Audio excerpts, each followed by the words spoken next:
Hey there, it's your boy Foxy, back for more relationship stories. Update. Am I wrong for walking out on a double date my friend set up with him, his girlfriend, and a girl I had already rejected before? Original post. Cast, me 25 male, Joe 26 male and Jane 24 female. To give you a little background to this situation, I met Jane through Joe's girlfriend at her birthday party last year. At first, Jane was fun to talk to, but not even an hour later, Jane was really into me and tried really badly to hit on me during the party, which pretty much ruined my time there as the feeling was not mutual in the slightest bit. Also at the time, I was already with someone. So, the first impression I got from Jane was that she was clingy, annoying, and just wouldn't stop bothering me. Unfortunately for me, she became part of my larger friend group because she is part of Joe's girlfriend's friend group, and because me and Joe hang out a lot, and I am also friends with his girlfriend, I pretty much run into her at minimum twice a month. So first time Jane asked me out was a month after that party. I informed her I was with someone and not interested. She tried again 2 months later when I broke up with my then girlfriend. Again I declined her advances and told her I was not interested. I got into a new relationship not long after, but unfortunately she and I broke up about 2 months ago. Since then, as you might have anticipated, Jane has asked me out again. I said no again. Well, that brings us to this week. Everything has been opening up here, and Joe had been trying to fix me up with a friend of his girlfriend, and would not tell me who. He is well aware of me having rejected Jane multiple times, and the fact I am not interested in her. He knows this in detail. After a lot of what he calls convincing and I call whining, as I had no interest in dating anytime soon, I relented and decided to agree to this double date idea of his. We agree on meeting at Joe's apartment, and lo and behold, Joe, his girlfriend, and Jane are occupying the dinner table, obviously intending for my date to be Jane. I honestly just got so goddamn angry that I couldn't even get a single word out, turned around and left. I have been bombarded with texts and calls about how much of a douche I am and how terribly I hurt Jane and so on. And I am just like, I literally rejected her like 3 times. I am not interested in her, you knew that. Your girlfriend knew that. Our entire friend group even has a running joke about obsessive Jane for Pete's sake, so literally everyone knows it.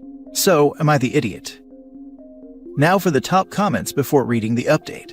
Not the idiot, but your friend obviously is. Setting someone up with someone who rejected that person is cruel. Not the fact that you turned around, I would honestly done the same. Jane is just as much the idiot as the rest. She knew what was up. Agree, Jane isn't some innocent bystander here. She's been rejected a half dozen times at the time, but can't take no for an answer. It's beyond harassment at this point. Not wrong. You've made your feelings more than clear to Jane and your friend as well. You had every right to leave, as you had already rejected her 3 times, and still, she set herself up for rejection number 4. You're not responsible for her hurt feelings at this point. Your friend should have known better than to blindside you with a date with someone he knows full well you have zero interest in. Though if I might venture a guess, I'd say that the double date was 100% Jane's and your friend's girlfriend's idea, and your friend most likely just got pressured into convincing you to come. Even so, he is one of my best friends. He shouldn't be screwing me over like that. Even if it was 100% their idea, I still blame Joe the most. I agree with you 100%. Regardless if he got pressured into it or not, as your friend, he should absolutely have let you know what the girls were planning so that you could have avoided the whole situation. You have every right to be upset. And now for the update. It has been a little under 2 months, and I have received quite a few requests to make an update over the past 9 or so weeks. At first I was going to make one a week or 3 ago, but I decided against it, and instead chose to wait till I had some proper updates. But well, here goes. It turns out that some of the more pessimistic of you were right. Jane was being obsessive and stalkerish, and it sort of all came tumbling down on her at that point. A week or so after I made my post, she decided to message me.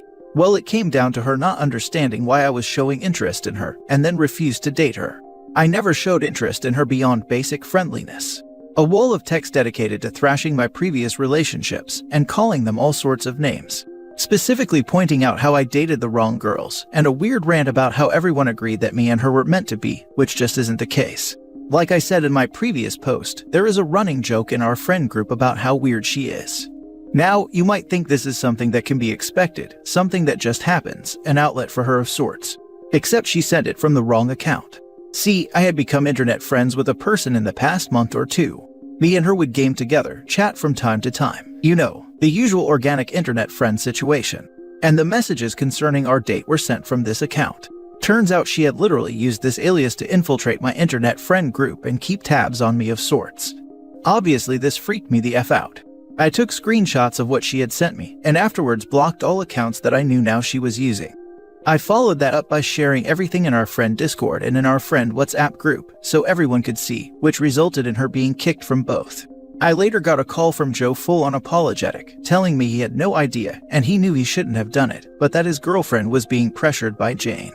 Turned out, Jane had literally been complaining to her for months to arrange something like this, and she finally caved. Again, creepy stuff. I told him that I needed some time, as he really screwed me over big time, and I didn't trust him anymore as a result. While Jane has been shunned by all friends, she still contacted me twice. Once to apologize, which quickly turned into weird nonsense where she started talking about us. She seems convinced there is an us, and I am interested. And another time just to curse at me, both from random accounts. I am not sure where to go from here, and I am still pretty shook up. Whoa, she's definitely a wacko dude. Definitely dodged a massive bullet. Keep all the screenshots, and if required, file a restraining order if it escalates. I am keeping all stuff she sends just to be sure. Make sure you made everyone you know aware of her stalking you. She could spread false claims against you, cause she definitely sounds like an absolute psycho. All mutual friends and some other people know. OP, I've been in that situation. You need to document it with police. When the stalker has created an imaginary relationship like that, they will escalate. The cops will likely not do anything, but documenting makes it easier to get a restraining order. Yup, there are the stalkers that want a relationship, stalkers that think they deserve a relationship, and those that believe you are already in a relationship. All three are dangerous, but the level of risk and likelihood of physical attack increases with each one. It is a terrifying thing to discover that your new job involves working with your stalker's grandfather, by him asking if the two of you have set a date yet. There was a lot to this one, and it lasted years. So as briefly as possible, I took someone to a prom as a friend. I was alerted by an actual friend that she was making up graphic stories at school. We had been, as far as I knew, friends for a while. I was absolutely terrified and panicked about what this might do to my reputation. We were only a grade apart, but almost 3 years in age difference. I was bullied at my previous schools, and this was the first school I ever felt happy in. I stopped talking with her and reported her tales to school admin. This was back in the days, so she just got a talking to about it. No severe trouble, so I thought things were done. Until I heard from another of her friends that we were apparently still dating, and the school was trying to keep us apart. It ended up that for the previous 2 years, she had been telling her friends that we were in a secret relationship. We had never been, and the admin dealt with it further. I continued hearing things, but more or less, the school knew it was nonsense. I graduated and she stayed. 2 years later, I was starting a grocery store job at the local grocery store, and I had settled in after the first week, when one of the guys I recognized as a long-term bagger came up to my line and simply asked if the two of us had set a date yet. Me being single, thought that he had mistaken me, but no, he knew my full name. In trying to find out what was going on, my blood absolutely went cold, and everything went shaky. After briefly describing what he had been told by his granddaughter of a romance that had lasted for the past 5 years, I gave him a quick synopsis of the above. Things ironed out pretty quickly over the next few minutes. A week later, he apologized and told me that I shouldn't hear from her again, that he had broken the news to his family, and she was being taken in for evaluation. Later that year, I dated a girl from another city who just randomly ended up connected to me on one of the early social applications at the time. It turned out through random conversation about my similar name that she was friends with my stalker through a summer camp and had heard a lot about me. She was fairly alarmed that none of it was true, especially as I was supposed to be currently with her friend on vacation several states away. She handled things well, and we eventually broke it off for other reasons. It took me years to realize that the reason we randomly were connected on the app was no fluke, and she was likely logging into both our accounts. Over the next 15 years, I knew she was around, but other than the occasional attempt to contact me, she kept her distance, more or less. Most of the time it wasn't obvious. I would just have a suspicion that something was up. I might find a blank note under a door handle or windshield wiper. Other times, things were very suspicious, like my back door was open, and I was pretty sure that I didn't make my bed. Maybe someone stuffed some trash under my door handle or under my wiper. Also, I'm forgetful, so I can't be absolutely sure that it wasn't me leaving the door open. I moved at some point and kept to myself to an extreme level. I stopped driving the extremely recognizable car and garaged it after the rear brake lines somehow came apart in November of 2010. In 2014, she got married, and the unusual things more or less stopped happening. 2017, I worked on a job at her grandparents' house. Her grandmother somewhat recognized me but didn't recall context. Her grandfather was no longer able to. There were photos of all the grandkids except her. As happens in my line of work, she told me all about her grandkids, including her oldest one, who would be the first of her grandkids to get married in the coming year, and referenced the photo of my stalker's younger sister. And that's the big points. The most terrifying moment of all of it was when her grandfather asked me that question, because it was at that point that I realized it went deep. Next story. Update. Am I wrong for staying neutral in a situation between my son and my daughter plus wife? Original post. This all started a couple of years ago and it completely split our family apart. My son, Zane 22 male, has pretty much been estranged from us since he was 18. Adam is the son of good family friends. He and my daughter Pam 24 female begun dating around when they were 19. The problem is Adam was tormenting my son throughout school, and as you can imagine, he didn't take it very well. He was furious, however my daughter refused to budge on this. I tried to stay out of the situation, but my wife took my daughter's side, partially because we are good friends with Adam's parents, but also because she thought Zane would eventually get over it. Unfortunately, that didn't happen. Instead, it made a stark difference in my son's personality. He had become much more aggressive, cold, and disrespectful. He no longer listened to what me or his mother had to say, often using intimidation to get what he wanted. He would also disappear for days at a time without so much as a word.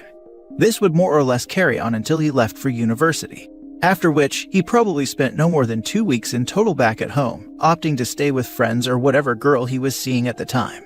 He has rejected any olive branch we extend. This has completely destroyed our family, and it especially hurts my wife as they were quite close before this happened. The last time we spoke was last year before lockdown, when he called me a coward for sitting on the fence. I understand why he feels the way he does, but was I really wrong to stay neutral in this? I didn't feel like it was my place to control my daughter's dating life. Now for the top comments before reading the update. Info. 1. What did you, your wife, and Adam's parents do anything about the bullying when it was going on? Did it affect your friendship in any way? 2. Did Adam ever attempt to apologize to your son? You may think you stayed neutral, but in fact, you picked your daughter's side.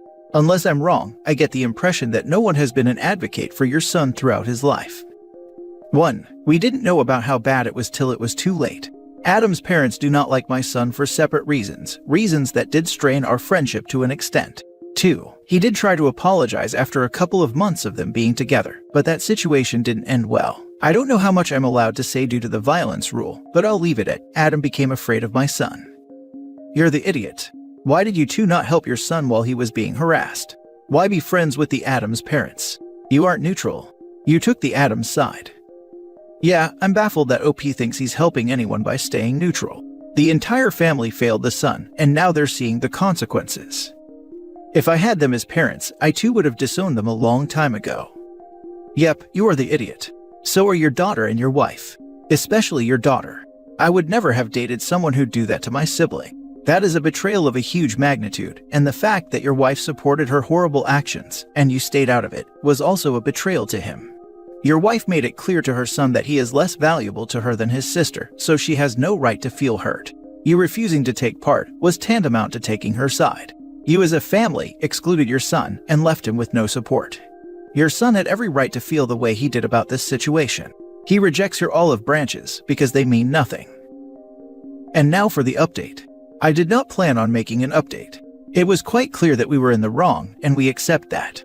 However, my son was informed of the original post by one of his cousins. He got in contact and he found it hilarious. My wife managed to convince him to meet up with us and talk. He insisted on me making an update with the takeaways from that conversation, so here goes.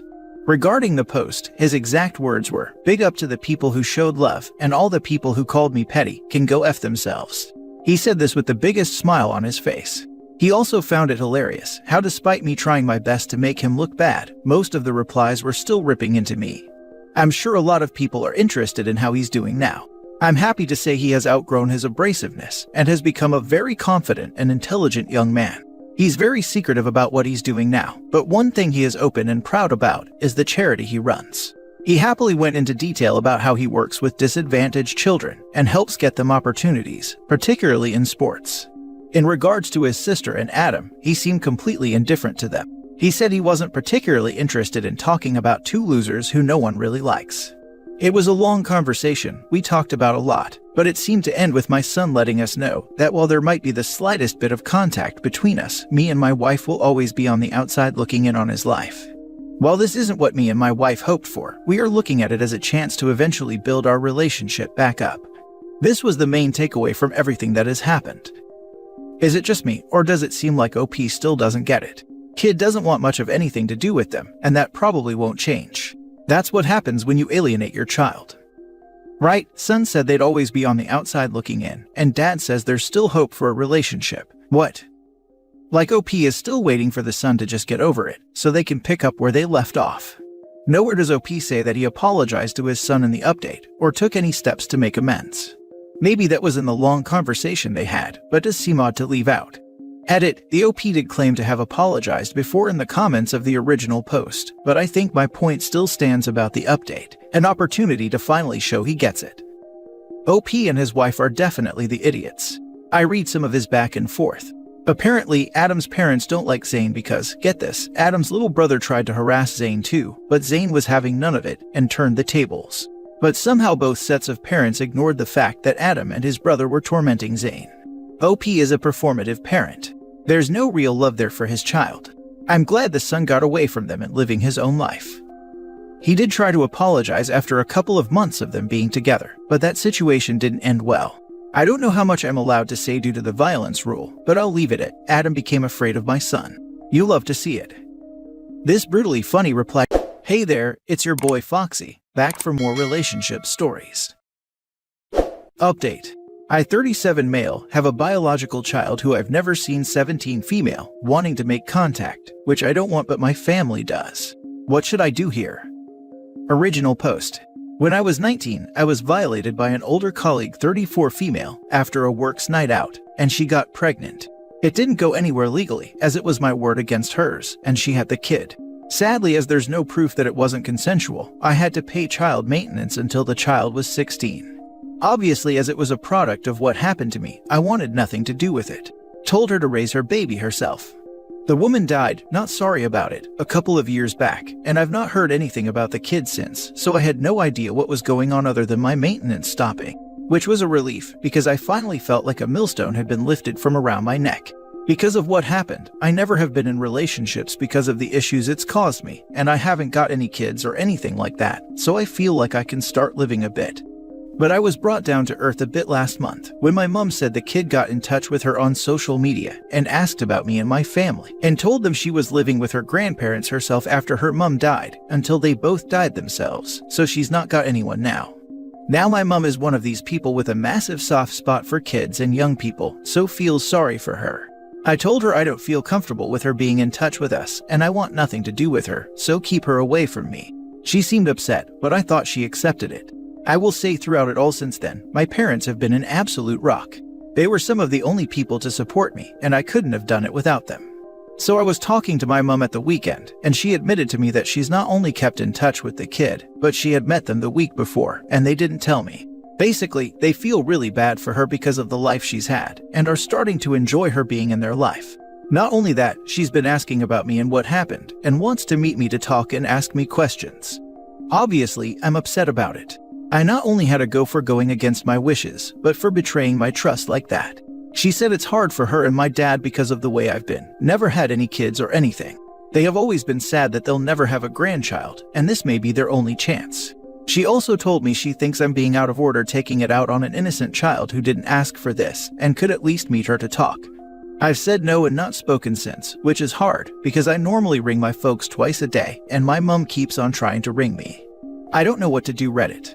I obviously don't want to be cruel, but that kid is a reminder of what happened to me, and I am just angry she's coming back into my life now, when I thought it could be over. And how could my parents do this to me when they know how I feel? As it stands, I have no desire to meet her, and don't see the good that could come from it. But I don't want to lose my parents either. What should I do? Now for the top advice before reading the updates. I think you need to go to counseling to practice enforcing strong boundaries if you want to maintain a relationship with your family. You did not want that child, and you did what you had to do by paying child support. It's sad that she lost her mom and now wants to meet you. You may be biologically related to her, but you are not her dad, and you made it clear right from the beginning. You are not the bad person here. This is just an unfortunate situation for everyone involved. Doesn't change the fact that there's an innocent 17-year-old girl with no family whatsoever. OP doesn't have to be a father figure to this child, but she's still a biological offspring of her grandparents, and it's not fair to tell them they cannot help this girl out of a terrible situation. Is it OP's responsibility? No. Would it be easier to forget she existed? Yes. Does it change the fact that she does exist? No. This situation is tragic and it's going to cause hurt to someone, regardless of the decision made. Either OP, a 37-year-old man, can be reminded of an awful experience, but still be surrounded by loved ones. Or a 17-year-old girl can be reminded of her own awful experiences, losing everyone she is close with, and be surrounded by no one. I know this will be the unpopular opinion, but I feel that the 17-year-old girl's welfare takes priority. He doesn't have to be in his daughter's life, but he can't ask his parents to ignore this girl after she has reached out to them. I would bet that the child doesn't know she is the product of such an act. That's going to mess with her head, and she's probably bearing resentment to OP from whatever lies her mother told her. Getting to know the truth is going to be traumatic for her as well. It's interesting that she reached out to his parents first, but wants to see him. She may know more than one would expect. I have no social media at all, but my mom does, so it may be that. I'm sorry for what you've been through all those years ago, and I'm more sorry that you've suffered all these years since. Have you ever been to therapy to help you cope with what happened to you and begin to heal? I have, but I don't think it's really helped me so far, so I abandoned it. Go to a therapist that specifically works with trauma. It is a special training that many don't have. There are bad therapists and good therapists. Find one that works for you. There is no need to be a prisoner for the rest of your life over this. There is no need to be a prisoner for the rest of your life over this. That's just how I've felt all these years, but never been able to put it into words. Thank you. Edit. So I spoke to my mom today. She's still insistent on having a relationship with her. I said she can, but tell her that I do not want to meet her at all and won't do it all. Would you believe my folks are actually intending on her coming over and having Christmas dinner with us? I basically said if they do that, I'm not going. I get people disagreeing with my parents' actions, but do not be disrespectful of them or call them names, please. Despite this, they're wonderful people and we're the only people who have ever had my back throughout. Thank you. Now for the first update. I spoke to my parents. I basically laid out exactly why I didn't want contact with her. I explained it's not a personal thing, but rather that she is to me the living embodiment of my offender, and that if I were to have contact, I feel it would make me relive it all over again. I reassured them they can have contact with her, and I won't stop it but to stop trying to force me. They obviously agree with me and said they'll respect my wishes.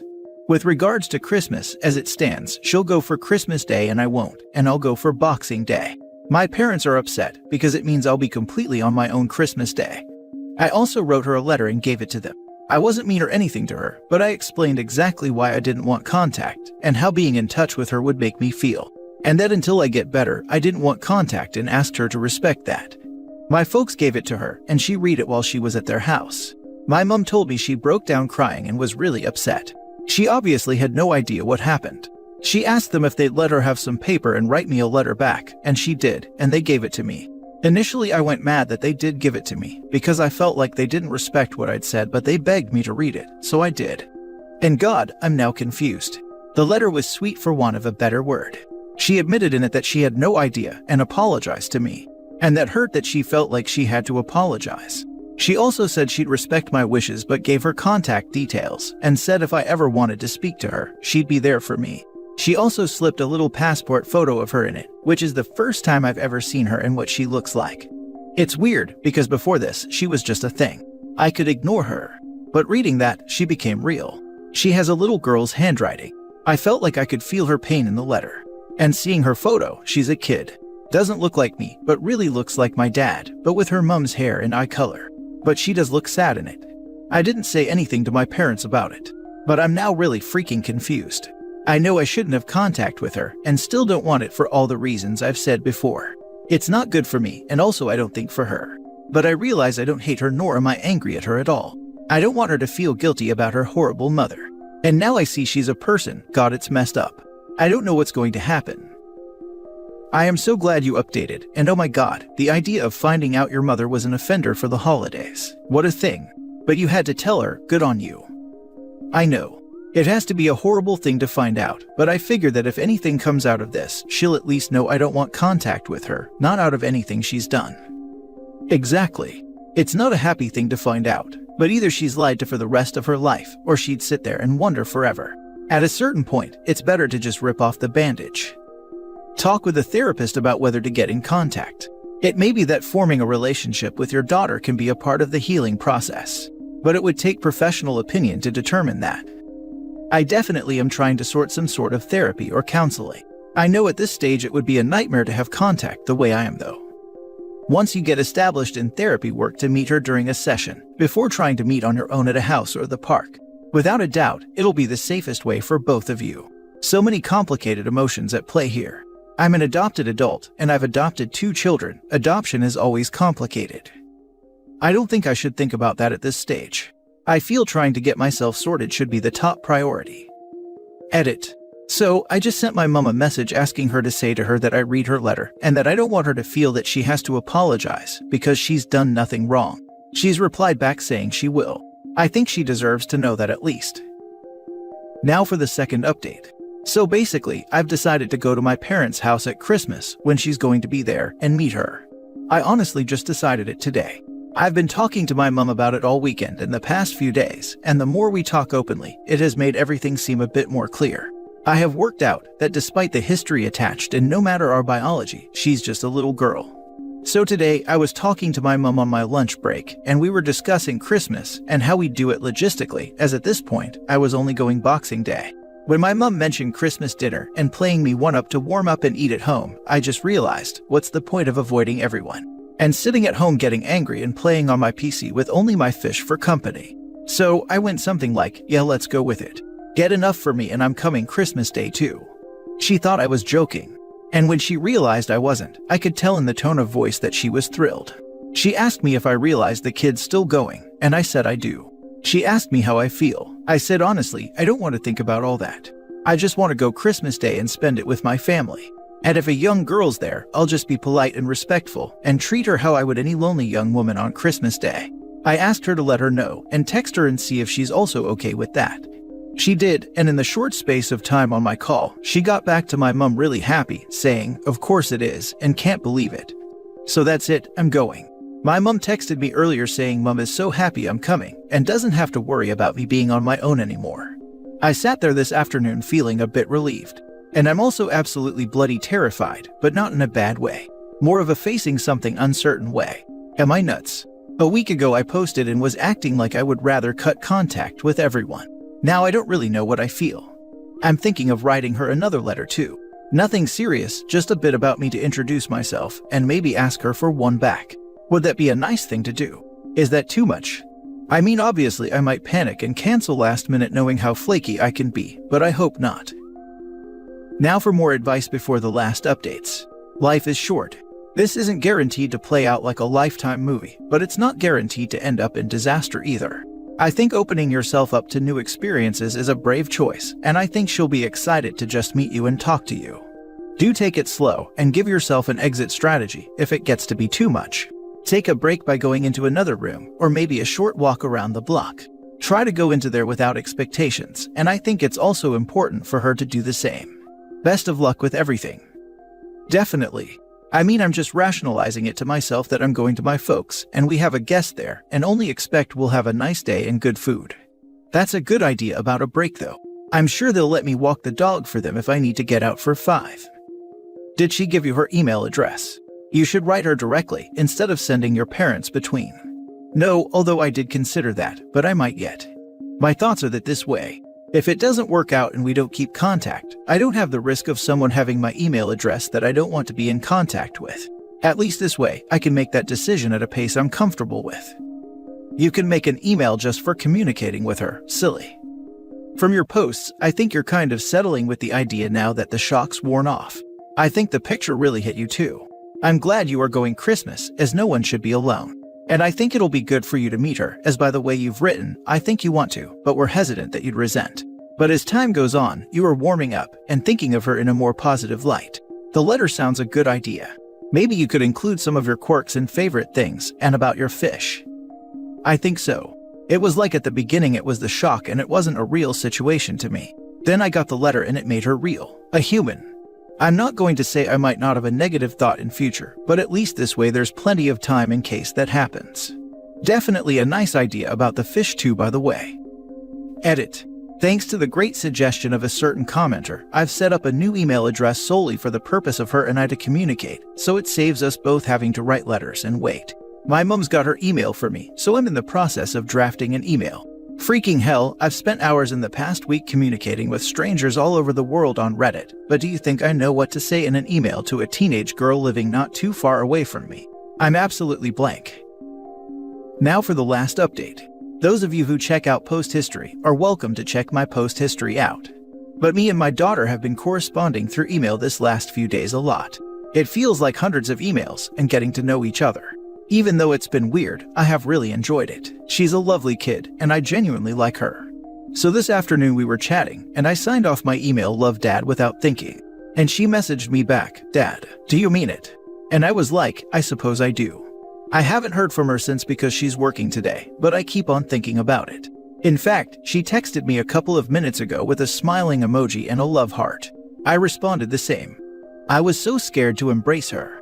To me, a couple of weeks ago she was just my offender's baby. Now I acknowledge she's mine, like I'm her dad and she's my daughter. I wouldn't say love is the right word, but she's mine. If someone asked me if I had a kid, I'd say I do. I don't know how I feel about it on the emotional level. I don't have this warm paternal feeling like I think people probably do. But at the same time, I know she's mine. Even though we've never met, but at the same time, I feel I want to meet her before Christmas. I don't know if I can wait, even if we have a video message.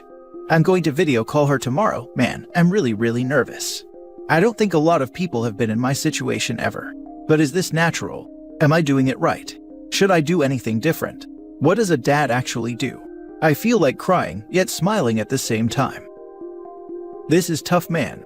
You're doing the best you can, and it looks like it is working. Do what your heart is saying and have no regrets. Thank you. I'm just doing what I'd do for anyone who doesn't have a family at Christmas. Maybe I'll look back on this in a month and say it's a great decision, or my biggest ever mistake. Wow, what a ride reading your post history. I'm so proud of you for how you're handling things. I think it's such a beautiful thing that the two of you are getting to know one another. It made my heart smile to read that you'd softened your heart to the idea of meeting her.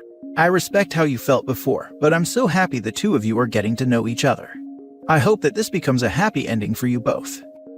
I hope it's a real tale, because I teared up a little when OP said, "She's mine." OP, like someone else said, there will be bumps. She might disappoint you and you her. You might have to forgive her and ask for forgiveness. But I hope you grow to love each other for the rest of your lives. If you don't, remember that you tried, and that's pretty freaking enormous. Never regret that.